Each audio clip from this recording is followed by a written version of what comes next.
Aber welche Freude, wenn wir sagen können, ich bin genau wie dieser Zöllner zu dem Herrn Jesus gekommen, habe ihm alle meine Schuld gesagt, auch die vergessene und nicht erkannte Sünde.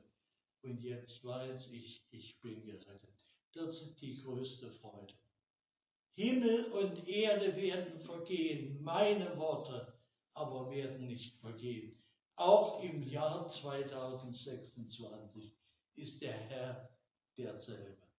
Ihr Lieben, lasst uns mit ihm auch durch dieses neue Jahr gehen, in der Gewissheit, bald wird der Vater seinen Sohn senden und dann gibt es Bewegung im Paradies. Da werden die Toten in Christus zuerst auferstehen und dann wird er uns rufen. Und wohl uns, wenn wir alle die Gewissheit haben, ich gehöre dazu.